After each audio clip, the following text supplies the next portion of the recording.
कि boron hydrogen के साथ कई प्रकार के यौगिक बनाता है। जिस प्रकार कार्बन है वो हाइड्रोजन के साथ संतृप्त यौगिक बनाता है, उन्हें एल्केन कहते हैं। इसी पर एल्केनों की तर्ज पर इन्हें भी बोरेन्स कहते हैं। जिस प्रकार एल्केन्स कहते हैं उसी प्रकार इन्हें भी क्या कहते हैं, बोरेन्स कहते हैं। तो ये कई प्रकार के बोरेन है। लेकिन बोरेन होता है वो अष्टक न्यून होता है। बोरोन के बारीक कक्षा में 3 इलेक्ट्रॉन पाए जाते हैं और ये हाइड्रोजन के साथ 3 इलेक्ट्रॉनों का साझा कर लेते हैं। साझे के बाद में इसके बारीक कक्षा में हो गए 6 इलेक्ट्रॉन। टोटल कितने इलेक्ट्रॉन हो गए, 6 इलेक्ट्रॉन हो गई हैं। अभी भी इसके पास क्या है, इलेक्ट्रॉनों की कमी है। पहले 3 इलेक्ट्रॉन थे, अब क्या हुआ, 3 इलेक्ट्रॉनों का साझा कर लिया, टोटल हो गए 6 इलेक्ट्रॉन। यानी कि अभी क्या है, ये अष्टक न्यून स्पीसीज है, अष्टक न्यून यौगिक है।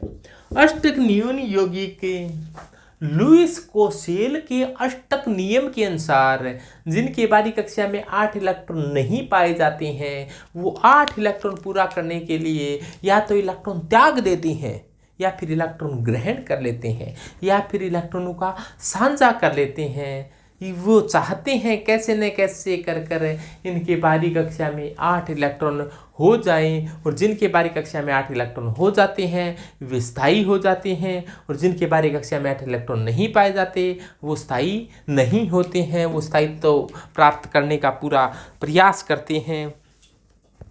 इसी प्रकार बोरेन BH3 है, वो भी अपना स्थायित्व प्राप्ति करने के लिए अपना अष्टक पूर्ण करने का प्रयास करता है। इस प्रयास में कई बार तो क्या हो जाते हैं, कामयाब हो जाते हैं, और कई बार कामयाबी अष्टक पूर्ण भी नहीं कर पाते। तो देखो BH3 है, ये देखो ये BH3 है, H H और H। इसी प्रकार का कोई दूसरा BH3 है जिसे कहा जाता है अपने H H और H। इस प्रकार से BH3 के 2 मॉलिक्यूल हैं। इस प्रकार से एक अतिरिक्त बंध बनाते हैं और क्या बन जाता है, B2H6। यानी कि कैसे बनाइए, BH3 आपस में जब जुड़े तो B2H6 से बन गया। इसे कहा जाता है डाइबोरेन। इसका नाम क्या है, B2H6 का डाइबोरेन, B2H6।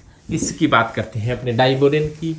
तो इसे डाइबोरेन क्यों कहा है, क्योंकि BH3 के 2 मॉलिक्यूल आपस में जुड़ गए हैं। तो डाइबोरेन कैसे जुड़े हैं, इसमें बोरोन का हाइब्रिडाइजेशन क्या है, तो इस बात को समझो कि ये बोरोन है, इसका हाइब्रिडाइजेशन होता है sp3। तो sp3 हाइब्रिडाइजेशन कैसे हुआ, एक sp3 हाइब्रिड ऑर्बिटल ये रहा, एक sp3 हाइब्रिड ऑर्बिटल ये रहा, 2 sp3 हाइब्रिड ऑर्बिटल हो गए। इसी प्रकार से इसका एक sp3 हाइब्रिड ऑर्बिटल ये रहा और एक sp3 हाइब्रिड ऑर्बिटल ये रहा। इसके 4 sp3 हाइब्रिड ऑर्बिटल हो गए। ज्योमेट्री इसकी टेट्राहेड्रल हो गई। इसी प्रकार अगले दूसरे बोरोन की भी ज्योमेट्री टेट्राहेड्रल बनाने के लिए इसने भी 4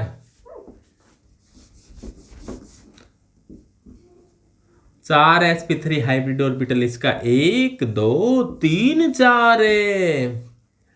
इस प्रकार से ये भी इसका sp3 और sp3 हाइब्रिड ऑर्बिटल है। बोरोन के बारीक कक्षा में कितने इलेक्ट्रॉन थे, 3 थे। एक इसका एक ये इलेक्ट्रॉन रहा, इसके बारीक कक्षा का एक ये रहा और इसका एक ये रहा 2 और एक इसका ये रहा 3 रहा। तो इधर साझे के लिए इसके पास कोई इलेक्ट्रॉन नहीं है, इस बोरोन के पास 3 ही तो तीनों के साथ साझा कर लिया। जुड़ रहा है 4 के साथ, लेकिन साझा करने के लिए 3 इलेक्ट्रॉन है। इस बोरोन की बात करें तो इसके पास भी 3 इलेक्ट्रॉन है, एक इधर साझा कर लिया, एक इधर कर लिया और एक इधर कर लिया। इन्होंने 3 इधर कर दिया, इधर इसके पास देने के लिए कोई नहीं है, तो यहाँ पर एक एक इलेक्ट्रॉन रह गए, इनके ये समस्या हो गई।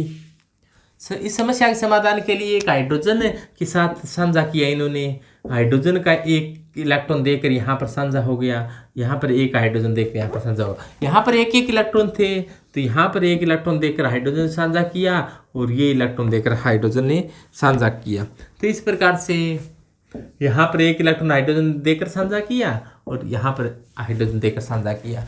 तो यहाँ पर देखो बीच वाले में जुड़ने वाले 3 इलेक्ट्रॉनों का साझा हुआ है 2 का, जुड़ने वाले 3 इलेक्ट्रॉनों का साझा हुआ है 2 का, इसीलिए इसको सेंटर कितने मिल रही हैं 3, तो इसे कहा जाता है 3 सेंटर्ड।